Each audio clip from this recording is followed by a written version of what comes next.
पानी निकल जाए तो क्या हमारा रोजा होगा या नहीं होगा? ये बात लोग शर्म की वजह से दूसरे से पूछते भी नहीं है, और इसी शर्म की वजह से लोग जो है इस टॉपिक को एक्सप्लेन भी नहीं करना चाहते। ये बड़ी खास है और नौजवान लोगों के लिए बड़ी खास है। इसको बहुत ध्यान और तवज्जो के साथ सुनिएगा, क्योंकि बड़ी खास चीजें इस वीडियो के अंदर मैं आपको बता रहा हूँ, और बहुत सारी चीजें, बुरी चीजों से आप बच जाएंगे। ये एहतलाम क्यों होता है, ये नाइट फेल क्यों होता है, ये भी मैं आपको बताऊंगा। इस बचने का तरीका क्या है वो भी मैं आपको बताऊंगा, कि आपका रोजा होगा या आप रोजा रख सकते हैं या नहीं रख सकते। ऐसी हालत में तमाम की तमाम चीजों को बहुत ध्यान से समझने के लिए इस वीडियो को आखिर तक आप पूरे मन लगाकर ध्यान से सुनिएगा। सबसे पहली चीज, एहतलाम, नाइट फेल, मनी क्यों होता है? ये तमाम की तमाम ये गलत ख्यालात की वजह से होता है। जब इंसान के जहन में गलत ख्यालात आते हैं, दिमाग के अंदर गलत ख्याल आते हैं, किसी चीज को लेकर के गलत ख्याल आते हैं, किसी शख्स को लेकर के गलत ख्याल आते हैं, गंदे ख्यालात आते हैं। और ये ख्यालात कब आते हैं? इंसान के जहन में ये तमाम के तमाम ख्यालात शैतान की वजह से होते हैं, और ये शैतानी हरकतों और शैतानी काम की वजह से आ रहे होते हैं।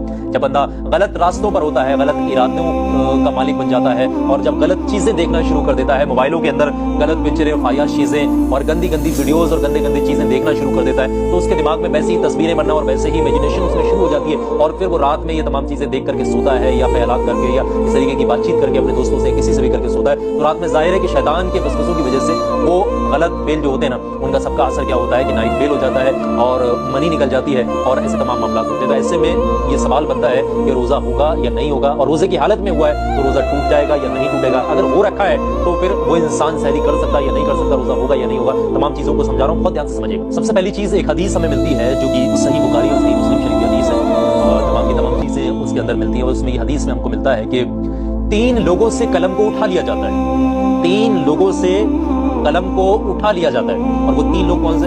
पहला इंसान जो पागल हो, जब तक कि वो ठीक ना हो जाए तब तक के कलम को उठा लिया जाता है। यानी पागल इंसान कि फिर वो कुछ भी कर रहा है ना, तो पगले में कर रहा है, जानबूझ कर नहीं कर रहा है। और दूसरा इंसान, यानी बच्चे से कलम को उठा लिया जाता है। बच्चा जब तक बालिग ना हो जाए तब तक के लिए कलम को उठा लिया जाता है। और तीसरा शख्स जो सो रहा हो, जब तक कि वो जाग ना जाए तब तक के कलम को उठा लिया जाता है।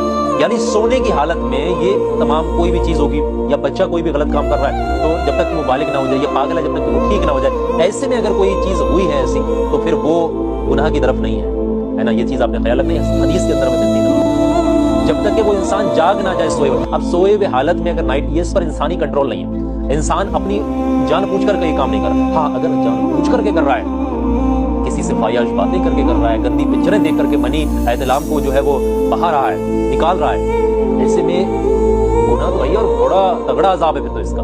लेकिन हाँ, जो एहतलाम होता है, नाइट फेल, इस पे इंसान का कंट्रोल नहीं होता, और ऐसे में रोजा नहीं टूटेगा। ये चीज ख्याल रखें, आपने जो है शक में नहीं पड़ता है। शैतान का काम ही ये होता है कि बंदा शक में पड़ जाए, और जब शक में पड़ जाता है तो गलत ख्यालात, गलत वसवसे कि ऐसा होगा या नहीं होगा, ये तमाम चीजें जहन में नहीं आने दें। आपने समझ लेना है कि रोजा आपका नहीं टूटेगा, रोजा आपका रहेगा, रोजा नहीं टूटेगा।